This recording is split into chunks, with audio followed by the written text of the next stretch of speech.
Nope, let me just start your camera to rolling and I got your agenda all ready for you when you're ready to pull it up. Okay. Thus far, it's just he and I. And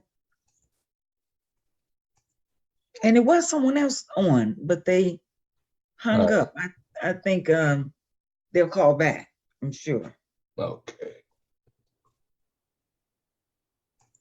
Okay. So how you been, Anthony? I'm fantastic. I was on the Zoom meeting at 1 o'clock, 6 o'clock, 6:30, and now All right. 1 o'clock and 6 o'clock, we was on with Marley Smith from Illinois Policy Institute, Okay. talking about the WIA1 minute. Hey, Tom.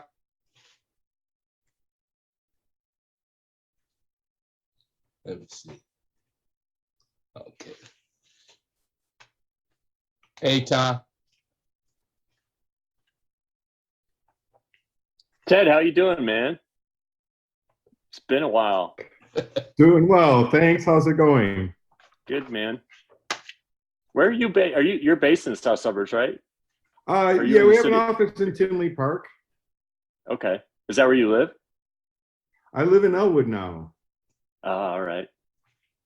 Are you from that part home of of the town? world's largest inland port. Oh, yeah. Do you go and just observe it sometimes and just bask in its glory?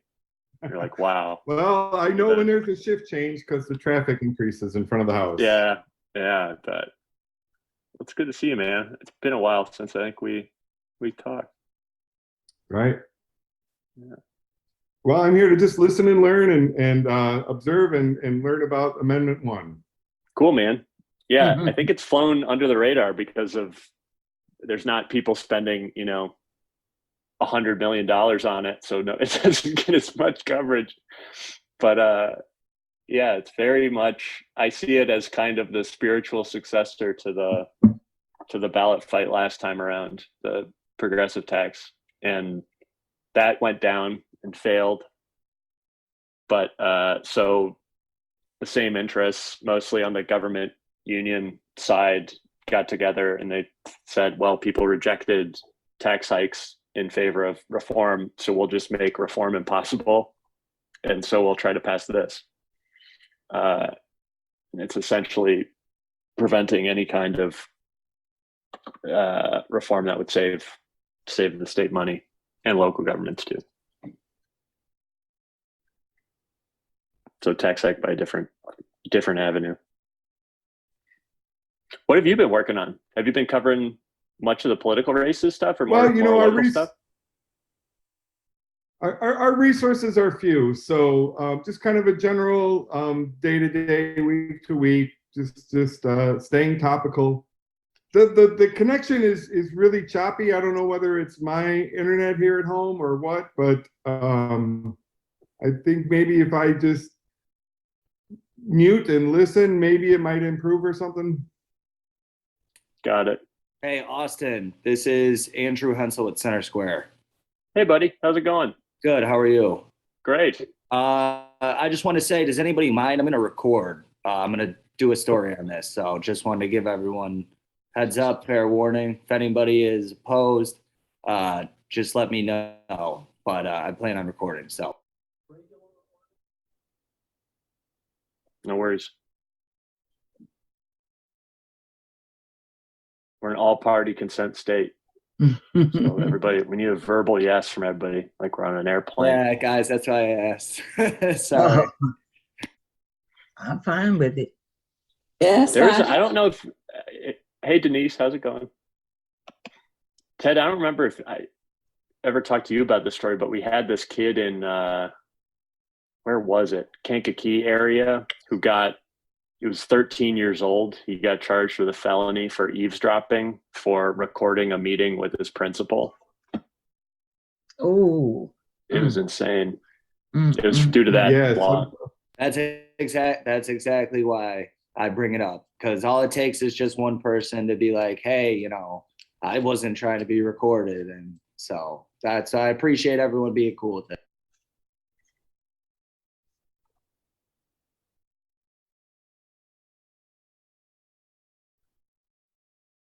Anthony, are you ready for your agenda? I don't hear you. Yeah, pull the agenda up. I'm on the phone with the attorney. He's trying Oh. to find the link. Oh, okay then. But go ahead and pull the agenda up, Wanda. All right, I heard you. Hold on. And we go Will Rogers. Okay. That's the agenda for tonight, folks. You can look at it.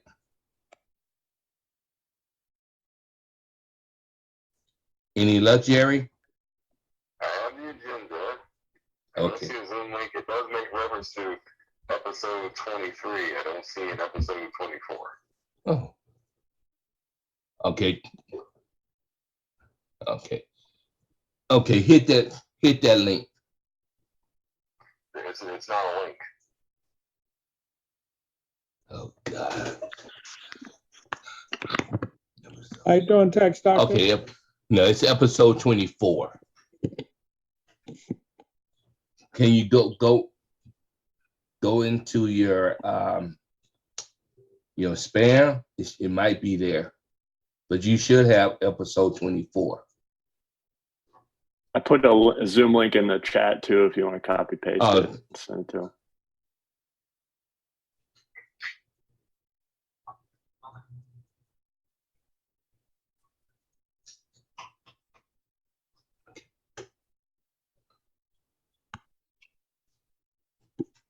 All right, Wanda. Yes. Okay, you can take the agenda down. Okay. So, Dr. Travis, can you email me the agenda?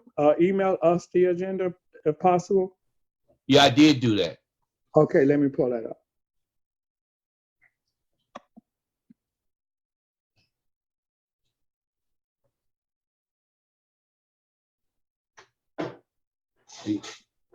You having any luck? No. Something with Zoom links for calls at 1 and 6 p.m. That's CACSI. No, that was another Zoom I was on at 1 and 6 today. You should have episode 24, property tax 24.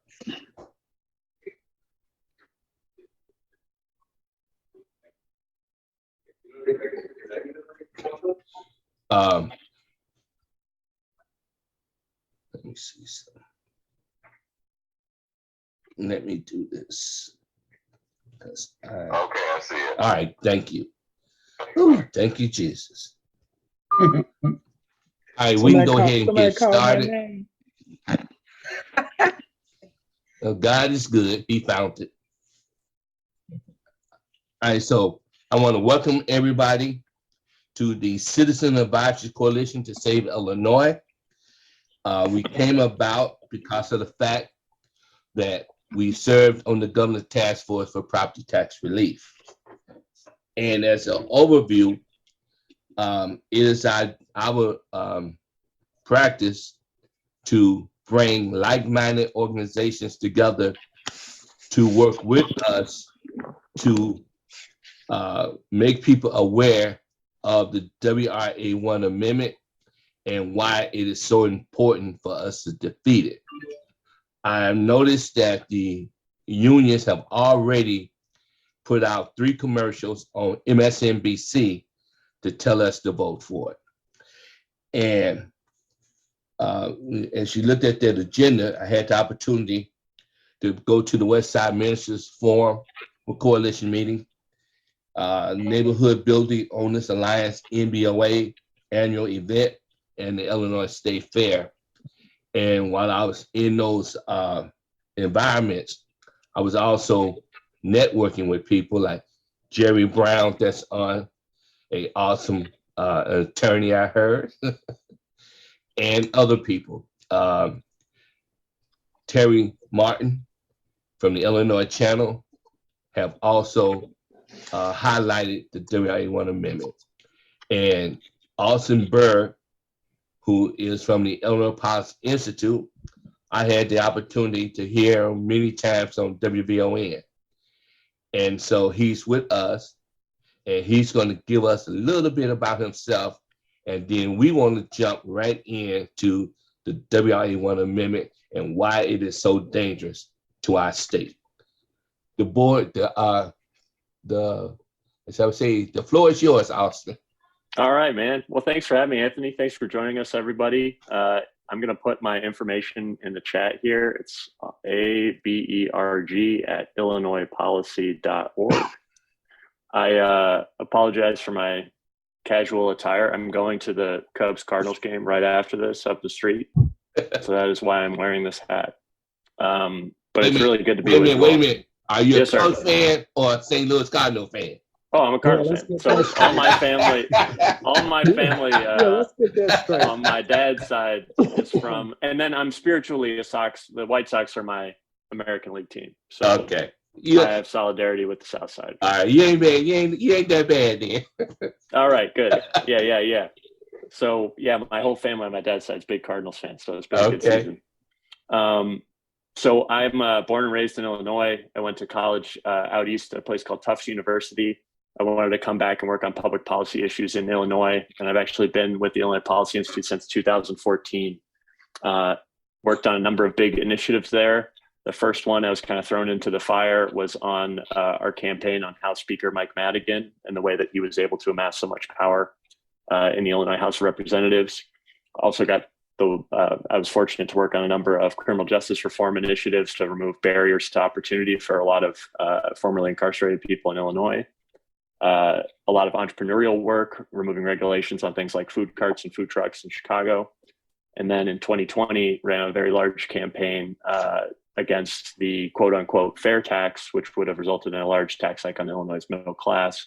And we were successful in defeating that. So in many ways, this amendment, which the proponents call the Workers' Rights Amendment, that is really a marketing term. We call it Amendment 1 in plain language. I think the Workers' Rights Amendment in itself is a very deceiving name because it really only applies to government workers. It should be called the Government Workers' Rights Amendment. That would be more accurate. So whatever you want to call it, it's a proposed amendment to the 1970 Illinois Constitution, and it will be on ballots in November. So I'm glad to be here with you to talk about it. So that's the first item on the ballot, as I was informed. So that is the very first thing people will see. Yes, that's right. Very first thing you're going to see. And can you tell us, in understanding the WIA1 amendment, what is the pros and cons from your perspective? Absolutely. So I can go into briefly exactly what the wording is. It's quite complicated, but I'd like to just maybe paint with some broad strokes first. So Illinois is one of the highest tax states in the country. Our property tax burden is especially high. It's either the second highest or the first highest, depending on who you ask. Whenever I think about a property tax burden, I think about a woman named Patricia Hill, who grew up on the south side of Chicago. She, like many Black families on the south side at that time, saw the south suburbs as the place you go if you made it as a professional. And she moved with her husband in 2003 to Matteson. They bought a house for $350,000. And she said, "I've made it." I talked with Patricia about 2 years ago at her home. It is now worth $250,000 and is on the brink of foreclosure. She's been on the brink of foreclosure 3 times. Her property tax bill is over $10,000 a year. When she tells people her property tax bill, they think she is joking. And she said, "I moved here for the American dream and it has become a nightmare." Meanwhile, a couple towns over, Ted would know this story, Calumet City School District, a man named Troy Paraday, retired as the superintendent of that school district. I think it's about 1,600 people. And he is currently taking home a taxpayer funded pension of over $300,000 a year. That speaks to the power imbalance and the power dynamic in Illinois. Anthony was so frustrated by that number that he got up and slammed the door just now, by the way, for the record. So the reason Illinois' property tax bill is so high is because the deck is so stacked in favor of government worker unions in Illinois. Average middle-class taxpayers do not have a seat at the table in Springfield. our tax and spending priorities and our debt priorities are determined by government sector unions. And what this amendment does is it essentially puts all of those extreme powers into the Illinois Constitution in a way that exists in no other states. It would be the most extreme law of its kind in the nation. And it would do 4 things. I can actually share my screen here and take you through them really quick, Okay. if you don't mind, just so we're all on the same page here. Let me.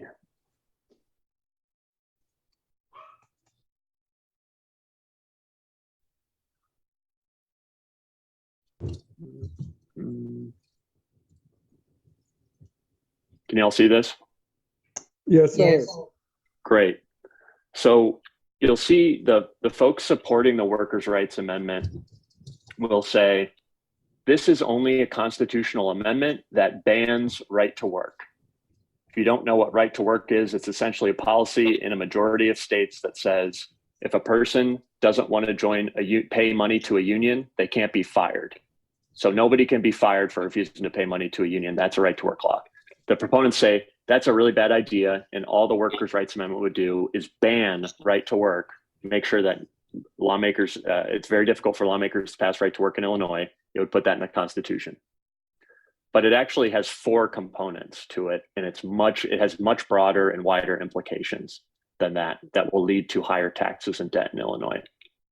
So these are the 4 sections. I'll go through them one by one really briefly. And this is actually the language in the Constitution that will change. So here's the first language that would change. The employee shall have the fundamental right to organize and to bargain collectively through representatives of their own choosing. So what this does is puts collective bargaining on par with things like freedom of speech and religion in Illinois. And you'll notice here, this word employees is doing a lot of work. If you ask different people working on this Workers' Rights Amendment or Amendment 1 who are for it, they will tell you different things about who it affects.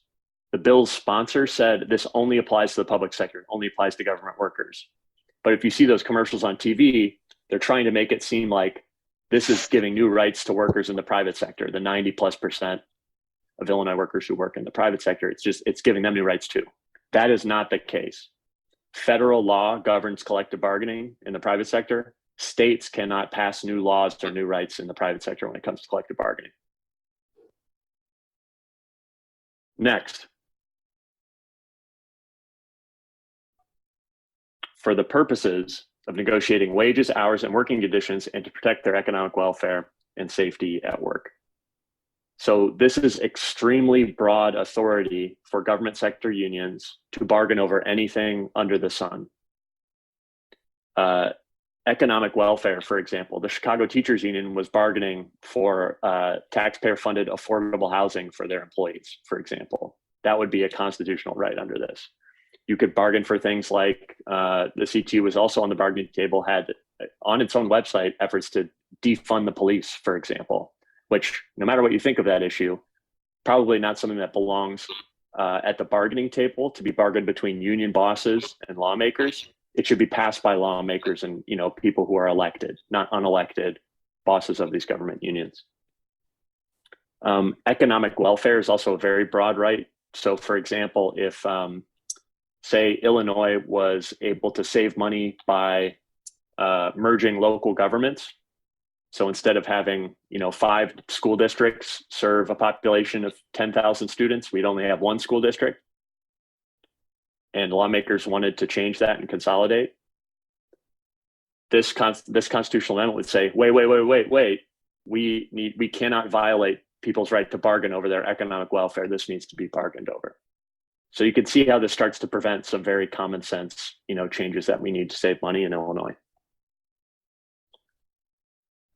And that's where this 3rd section comes in. No law shall be passed that interferes with, negates, or diminishes the right of employees to organize and bargain collectively over their wages, hours, and other terms and conditions of employment and workplace safety.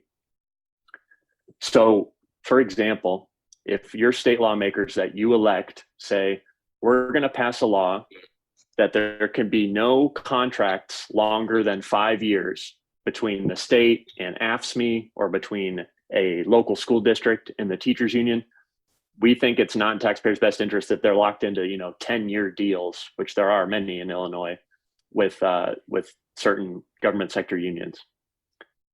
They would not be able to pass that law under this constitutional amendment if it were to pass. They wouldn't be able to pass things like, let's say, new disciplinary procedures for employees who are misbehaving or acting dangerously at work. If you cannot pass that stuff through law, that stuff is entirely collectively bargained over between the state and a government union. So as voters, it really takes away our ability to change policies through our elected officials, because it's the deals between the union bosses that fund campaigns and the politicians that take precedence over any law that is passed. And then this gray section at the end is what bans right to work, right? So this gray section at the end is all that the proponents say it is. But as you can see from those previous sections, it's much more than that. So altogether, we estimate that by passing Amendment 1, it guarantees at minimum, a very conservative estimate, a $2,100 property tax increase on the typical homeowner in Illinois. So a $2,100 property tax increase on the typical Illinois homeowner. That is because the current trajectory of property tax growth would not be able to be bent down, because we cannot pass any common sense reforms that would reduce the cost of government if this were to pass. So I think I'll end there, Anthony, and see if you have any other questions about it. You're on mute. Okay, in understanding Article 13, Section 5, that's a pair of handcuffs that we have on us now that came by way of the constitutional amendment in 1970 in the month of December, when 37% of the people went out and voted and gave us this madness. So if this passed, this would be a new set of handcuffs put on taxpayers and the General Assembly. Because one would ask, why would they give up their authority to make laws? Mm-hmm. So this process would stop them from making laws, period. So yeah, really what it does is it takes an enormous amount of decision-making authority from voters and gives it to unelected government unions. Because what they bargain for in their contracts, whether it's, think of anything under the sun that could be bargained for, there's no limits on what they can bargain for, and there's no limits on what lawmakers can give away and what the state and local governments can give away. So it really reduces people's ability to have an effect on the public policy process. That's absolutely true. The other thing I should very much, it would be horrible not to mention, Illinois has the highest unemployment rate in the Midwest currently. We have had the second worst decline in the nation in our business climate over the last 5 years. And this would solidify Illinois' reputation as one of the worst places in the country for small businesses. I told you earlier, these new rights really just apply to the government sector. That's our belief and our lawyers' belief, based on lots and lots of precedent. However, that doesn't mean that the private sector isn't affected. They are affected, one, because they pay property taxes too. And it's the number one reason that people cite for wanting to leave the state. It's the same for businesses. And two, there's going to be an enormous amount of litigation from all over the place, from the Illinois trial bar, to establish what effects, if any, there are on the private sector. So it introduces an enormous amount of uncertainty. That's why you see across the board small business groups have opposed this in Illinois, because they know it would hurt their ability to invest in Illinois, to create good jobs in Illinois. Anyone else have a question? Looks like Yes, I do. Felice has a question. Yeah. This is Dr. Binion from Go the ahead, West Side Dr. Binion. Coalition. I just wanted to share, even the young lady that you had up from Matson, and her bill was $10,000, which is astronomical.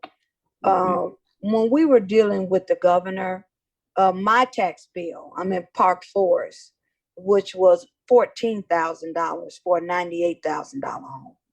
It was still my dream home, beautiful. Wow. But and I also even had spoken about the American dream. And then later on, about a year later, this other young lady also in Matson, because it was Travis, myself, and the whole task force. My bill made it down to the governor's desk and down to Springfield. It was so outrageous.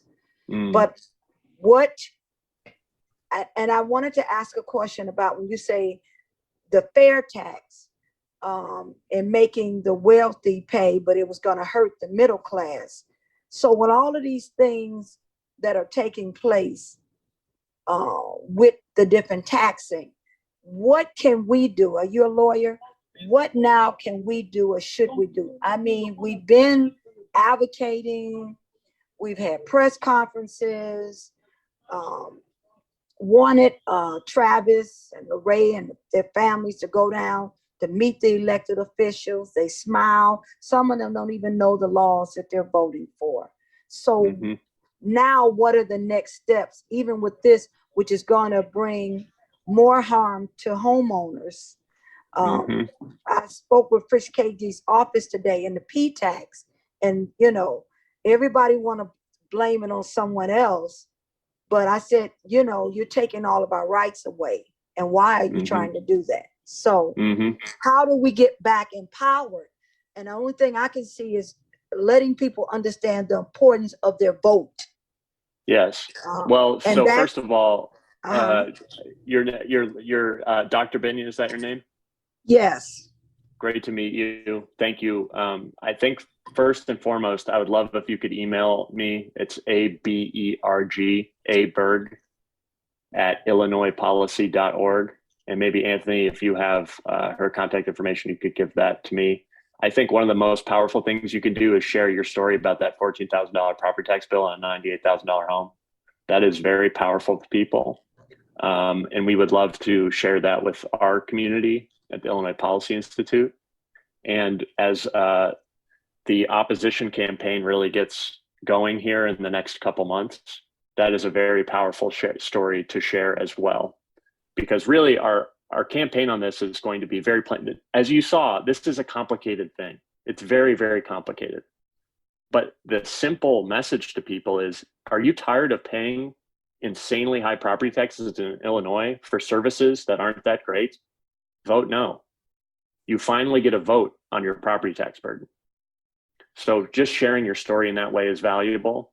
And I would love to talk with you more about that. And then I would say to local representatives, this is going to increase our tax burden. Why did you vote for this? That's a very powerful question that I would suggest people pose to their elected officials. Also, if everybody could take a moment, put your email and contact numbers in the chat so we will have a record of it. Also,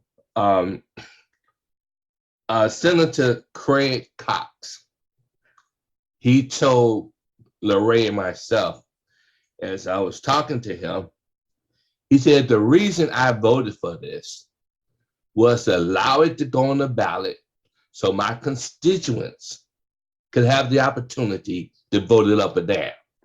And I think it's a total cop-out. And yes, the reason why is because a majority of Illinoisans support constitutional pension reform that would fix situations like that Troy Paraday, who was making $300,000 a year. Yes. You got to give people a chance to vote on that too. Why are the only things we get to vote on the things that would increase our taxes? Why are those the only options that lawmakers give us? It's completely unfair. And that was the same reason they said that folks on the fence of putting the progressive income tax on the ballot said that they were voting for it. They said, well, I got to let people decide. When do you let people decide on things that would save them money? That's the real question for folks who say that. Well, part of the dilemma we're facing is the fact that we must get this word out, as I said, from Jump Street, the unions have already started running ads on MSNBC. I haven't seen no other ads on no other station yet. When we was in Springfield, I went toe to toe with a union person wearing the banner, vote yes. And I told him, I said, I'm a union person, but I don't subscribe to this amendment because in the long run, it's going to hurt taxpayers and it's going to hurt the union members. Because That's right. they don't truly understand the nuts and bolts of this amendment. And that one section in the 4 points that you laid out, it make it crystal clear that if this thing passed, no legislator, no local government can vote to come up with any other type of laws that would change the labor policy. Yeah, I mean, we did some awesome research. Our labor attorney, Miley Smith, found 350 separate Illinois laws that could be voided by collective bargaining agreements if this were to go into effect. That includes basic things like background checks for people working at DCFS. It includes things like, the most basic disciplinary procedures that keeps vulnerable people safe when dealing with state and local government. You could have some really, really extreme consequences if this passes beyond just even, a tax burden. Looks like Rose maybe had a question. Go ahead, Rose. Unmute yourself. Yes. Good evening, everyone. This is very, very interesting. When I did the first read on the Workers' Right Amendment, on its face, it seemed to be not harmful. And we had talked about doing, our own research on, the people that we were having meetings with. It is the Workers' Right Coalition. And I asked them, well, how is this going? And they were saying that they were doing good, that 60% people are for this amendment. And I want to thank you, and Mr. Burke, for allowing me to, and Anthony for allowing me to be on tonight so that I can look at this amendment differently. And I think I saw a YouTube from the Illinois Policy Institute. Mm-hmm. Yeah, and you talked about some research that was done, and I would like to see that. Yeah, happy to send over plenty of materials. We're actually working on a piece that's nearly done, should be out end of this week, if not early next.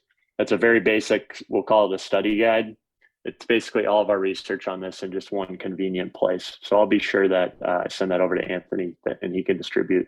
And I'll send it to you as well. Okay, another thing, Austin, a question. Could you explain how how this amendment would increase the property taxes? Absolutely. So in basic terms, what this amendment does is that it, in the Constitution, says there's no limits on what government unions can bargain for at the bargaining table. Anything under the sun is available to be bargained for, and there's no limit to what any elected official can give them in bargaining. So with those two ingredients, taxes and debt are going to go up. It is inevitable. They're not going to bargain for lower taxes. So with that in mind, just assuming that property taxes grow at the rate that they're growing at today, this locks that in. That is our conservative estimate. And under that conservative estimate, that results in a $2,100 property tax increase over the next 4 years for the average homeowner. And I can put a link to our article on that in the chat right now. Okay, thank you. But that is where that number comes from. That is a conservative estimate. There's no way to know exactly how high they will get, but they will continue to increase, and the increase will accelerate if this were to pass. Another comment is, it would seem that there are enough laws on the book to protect workers. Why would they need a constitutional amendment? That's the first thing. Thank you. Thank you very much, Rose. And then, yeah, that's the thing. Nobody can disagree with, it's like calling something, you know, the puppies and apple pie amendment. Like, great, who could disagree? But, you know, it's the fine print that matters. What policies would actually be put in place? And nobody disagrees workers have rights. They should have rights, but those rights are in federal law. They're in state law. This would be the most extreme law of its kind in the nation. No other state constitution has something like this. So go ahead. Is it because they want more power? I mean, why would you do this? I think it's because they believe it's an opportunity to cement their power in the Illinois Constitution. The reason that pension cannot be changed, as we said before, is the pension protection clause in the Illinois Constitution. This is the pension protection clause on steroids because it applies to everything. It becomes very difficult to change anything related to government employment. So it's a power grab. And the other thing is, these interests spend millions of dollars every election cycle to get the people they want into office. If this passes, they don't really have to worry about who is in office, right? Because it's at the bargaining table where they will be able to make law. It's government unions, unelected people become the folks making public policy, not the politicians. So this was tried once before, I should mention, in Michigan in 2012, a similar thing they tried to get in their constitution, and voters rejected it resoundingly. And the ad campaigns there were basically, this is going to make us extremely unsafe because we're not going to be able to set policy around safety at schools or in prisons or anything like this. And also, it doesn't belong in the Constitution. This isn't something that needs to be in the state constitution. Hey, Austin, Dr. Binion, myself, and Obi, another one of our members on the task force, we met with John Cullerton out in Villa Park. And at that time, we was told when we went out there to meet with him, you guys be careful because this dude is up under indictment. And that's when we found out he was on a ghost payroll for one of the unions. Yes. John Cullerton getting $200,000. Tom Cullerton. Tom Cullerton. Yes. John is his cousin. They relatives. Right. And so he was the one who was one of the co-sponsors of this fiasco. Yeah. So you can't make this stuff up. I mean, it was the person who co-sponsored an amendment to the Illinois Constitution to give union bosses much more power was taking bribes from unions. Yeah. And that tells you everything you need to know about the amendment. I mean, there was millions of dollars donated to the politicians that voted for it, both transparently and under the table, to get this thing on the ballot. And now they're spending millions of dollars. They've already bought $4 million of TV ads on it. But I don't want to make people, depressed about it. I think Illinoisans are skeptical of things like this. People are looking for, like, is this the full story? So the more, we could talk to our friends and family about what this would actually mean, which is a property tax hike for every single working person in the state, the better. Well, that's why I want to make acknowledgement of the fact that we do have reporters on here, and they're doing a story on this issue because it's going to have a huge devastating effect on our state. And I keep going back to the part that we already have one set of handcuffs. Now we're going to end up with two. It's just like what happened in Hawaii. Article 13, Hawaii's Constitution, Section 1, Section 2. Section 1 deals with the employees of the private sector, and Section 2 deals with the employees of the public sector. And in Hawaii, they tried to do something with personnel. Now, the unions knew that what they were trying to do needed to happen. But because you cannot diminish or impair their rights, they couldn't get it done. And that's the same problem we're going to have here in Illinois. And again, as Austin pointed out, we need to understand there's a difference between the state and local government, because local government get all their revenues from property taxes, and the state get their money from the income tax and other user fees. So that's the major distinction when it comes Correct, to revenues. But the key thing about this is property taxes, ultimately, they're driven by some local decisions, but a lot of it is due to the state. State unfunded mandates and rules Yeah. and unfunded mandates. That's right. So people try to make this very strict distinction. You know, the state doesn't control the property tax burden. That's completely false. The state has everything to do with the property tax burden in Illinois, especially policies like this that prevent, you know, reforms to reduce taxes. Is there any more questions for Austin? Because we have Jerry Brown who is in the private sector. And one of the things we want to get across is how is this going to truly affect the private sector and the NBOA? William Rogers, I think we might be getting some feedback from you, just so you know, if you want to mute. Well, I stress about the feedback is really about how we can. Oh, I'm sorry. I meant on your volume. Oh, I'm sorry. Please feel free. Yeah. I have to catch a train. I'm a commuter. It takes me 3 hours to get home, but I want to be here to give my input. So I will put this on mute until it's my time. All right, go ahead, Jerry.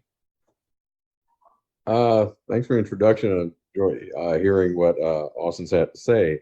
I have to say, one, this isn't the bill I've really been tracking until Anthony brought it to my attention. And you know, I follow a lot what you're saying in terms of its impact.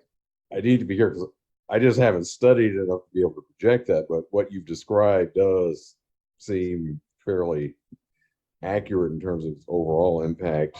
But I really haven't done my own analysis to tell you how precisely it will add to Illinois' already enormous property tax burden, but I do follow the analysis that you've set forward so far.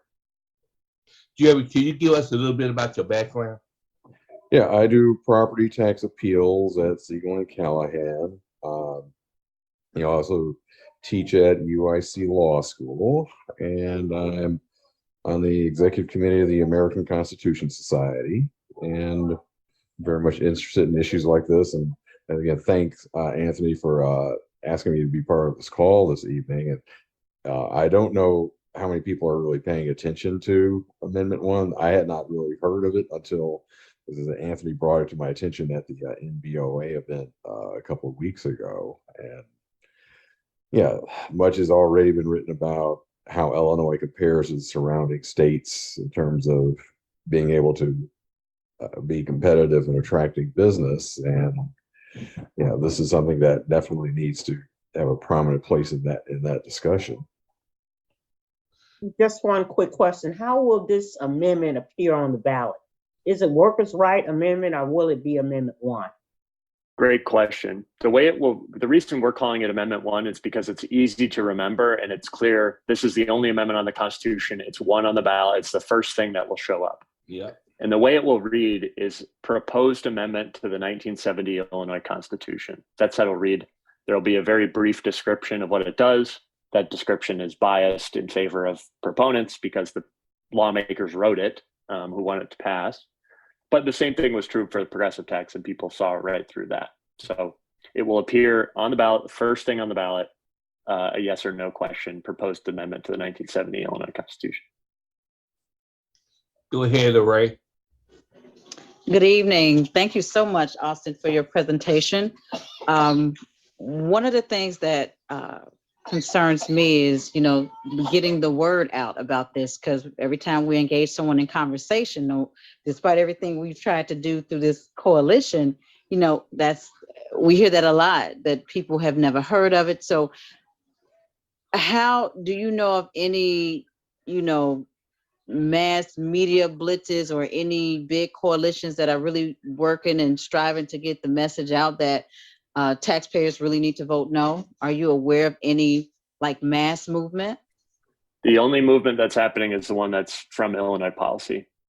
And that is done complete.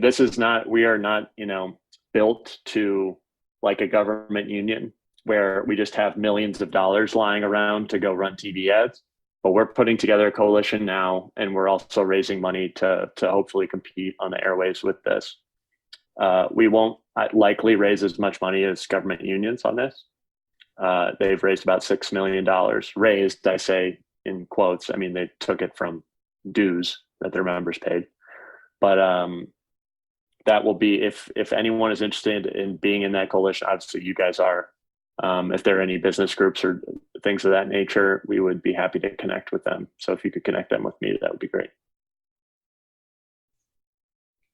So from your current work, your assessment, how are you feeling about us being able to really spread the word, get the message out?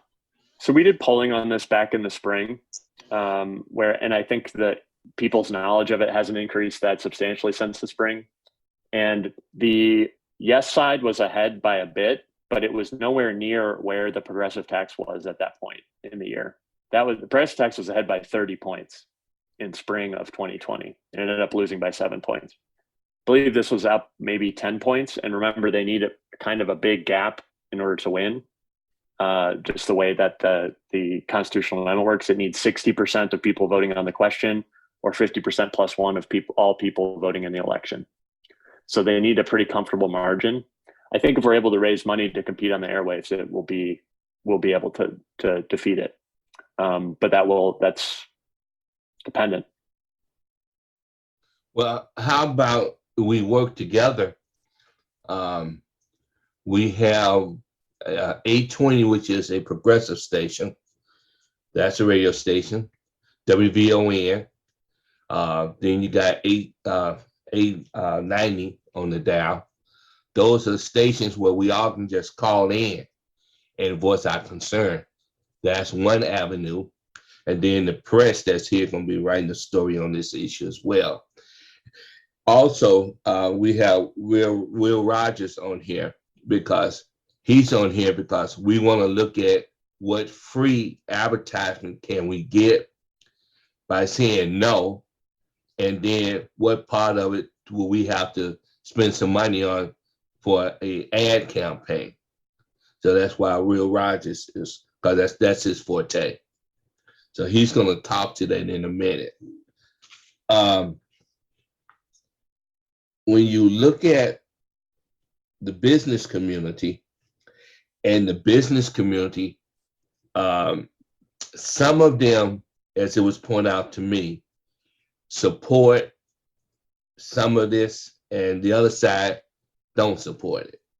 Yeah. So Jerry, when I was talking to Mike, and I sent you guys that email that Mike sent me, and there was one lady who talked about what happened in Hawaii, and what happened in Hawaii can happen here too. But we already have that antidote by our Article 13, Section 5. So that tells us right there, ain't nothing you can do to fix the pension crisis. But it says, yeah, but you're right. It makes it more difficult to fix that. Yes. I would also say, in terms of things people can do, writing letters to the editor, calling into the radio station is great. Get in touch with me at Illinois Policy, and we'd love to tell people's personal stories about their property tax burden. And even that stuff can even be used in ads. That can be very effective. And then I would also say, talking with friends and family about this, and especially leaders in the business community who want to contribute their time or treasure to defeating this. Those are all things that would be quite helpful. We're not going to be able to rely on outspending them. We're going to have to outwork them. Well, that's why Jerry, that's why it's so important that you're on, because you can go back and have a dialogue with Mike. Since I was looking at your brochure, you guys have over 100-some thousand members. When I look at your ads, your literature, and if we can get your organization, MBOA, to get behind what we're trying to do, that would help tremendously, because we need the business sector to say no, and we need the public sector to say no.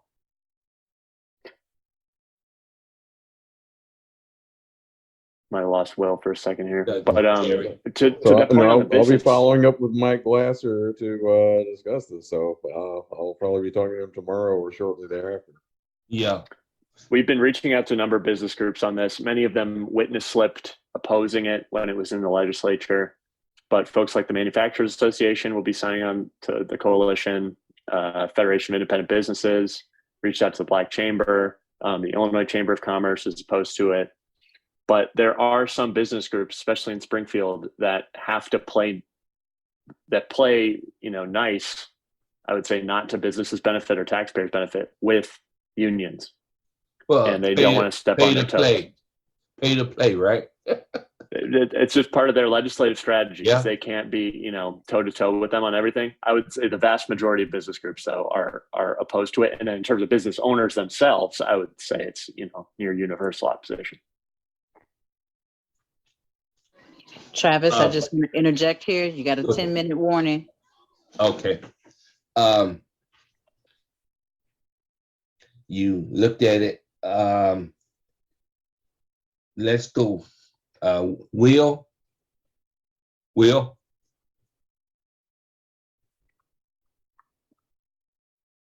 Unmute yourself, Will. I'm here. Yeah. You can, I want you to speak to what we need you to do for us. Well, hold on for a second. I'm sorry, I'm out on the train station, guys. Can everybody hear me okay? Yes. Yes, sir. Excuse me. The first thing we have to realize, there's no free advertising in these cases. We have to get a sponsor who believe in this type of policies and changes to pay for it as paid sponsored content, which means we could do a series of advertising contents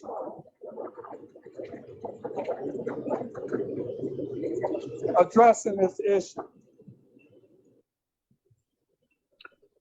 Great. So if Will, if you'd want to send me your information, be happy to connect as we're doing, ad buys.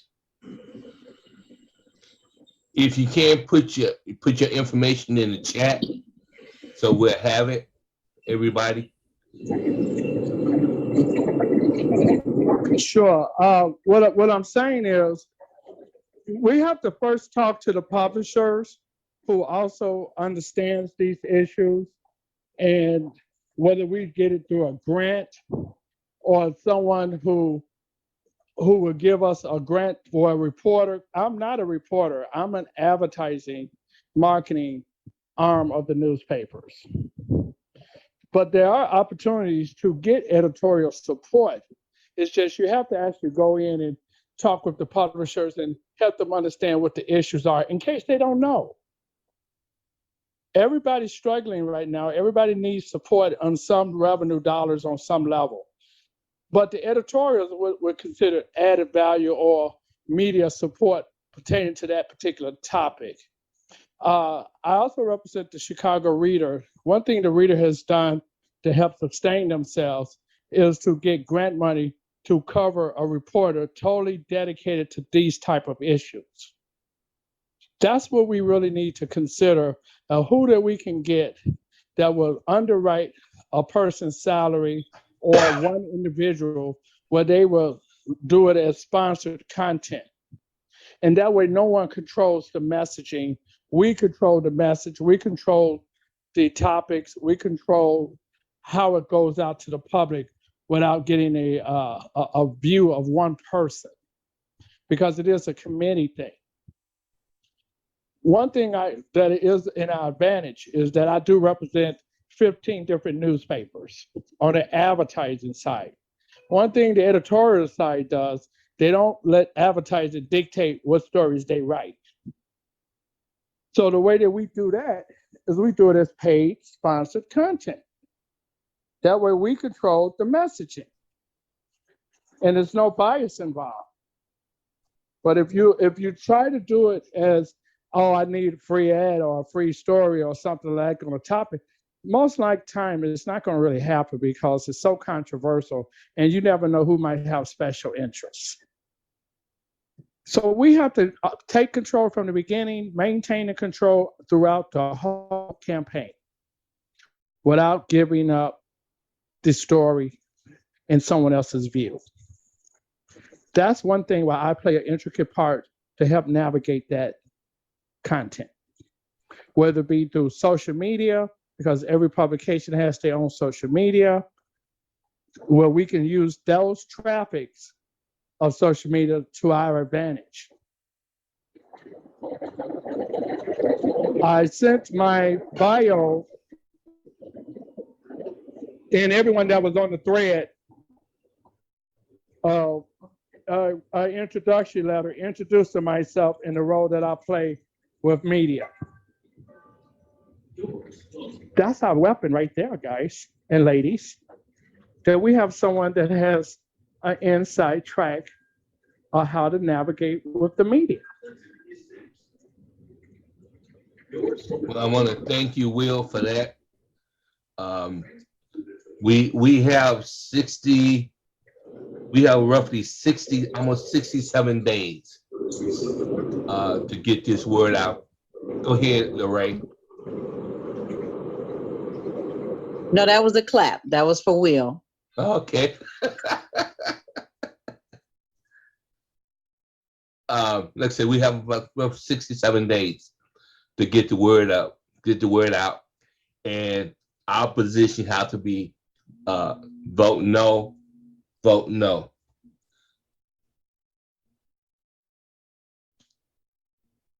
Tom, Andrew, do you have any questions?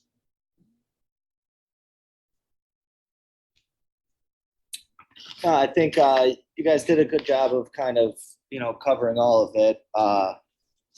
I've done a couple different stories on this, and I think everyone's made a lot of points that I've kind of mentioned in my articles, and I've used IPI as a good source. So if you need, you guys talked media, you talked all that, you want kind of an unbiased reporting with it. My email is in the chat. If anybody ever wants to reach out to me, I know Austin said his is in the chat as well. So I can, I'm here to help. That's why I'm in this. And so, yeah, I'm going to be doing a story on this for the morning. So whoever is that's the only request I would have is whoever is recording this, if they could email this footage to me like as soon as we get done here, so I can type up a story and get it out there and kind of let everyone know what happened tonight. So Your request has been submitted. Same here. Exactly what Andrew said. I also am writing about this in the morning a lot. I've enjoyed the presentation. Thank you so much. Thanks, Ted. Good to see you.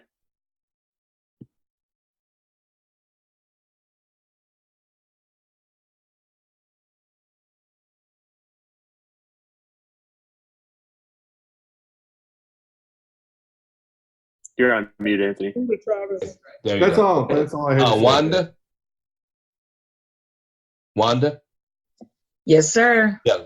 Could you get them, once you get the copy ready, get that copy so we can get it shipped to to Ted? I'll send it to Sorry, you and you Andrew. can send it to him. Yeah, Okay, okay, great. no Thank you problem. very much. I appreciate that. Yeah, we can get that tomorrow, early as possible. Is it possible to get the Zoom recording tonight? I'll do my best. Okay, perfect. Because yeah, I would like to get the story out as soon as possible. Have it. We usually will get the most traffic like early in the morning, so that's why I was planning on writing it tonight. So yeah, as soon as I could get it, that would be awesome. Great. No problem. Well, everyone, it's 8:14. We got 1 minute left. In October, I'm going to be on P-Ray show on WVON talking about taxes and the WRA1 amendment. I was on Robert McKay show, Your House on Fire show, which is my show, and Intellectual Radio talking about this issue. So we're getting the word out. When I did the Illinois channel with Terry Martin, he now has over 296 views. Intellectual Radio, 106. And my show, I have 227 views. So we are getting the word out. I mean, it's small because we got 12 million people who live in the state of Illinois. So I want to thank everybody. Jerry, let's stay in touch. Austin, the two reporters, Wanda, Dr. Binion, Denise, and Paul. Thank you very much. Great show. Thanks, everybody. Great show. Bye-bye. Good night, everyone. Thank you. Good night. Good night. Hi guys. Thank you. Thank you, everybody. Good night.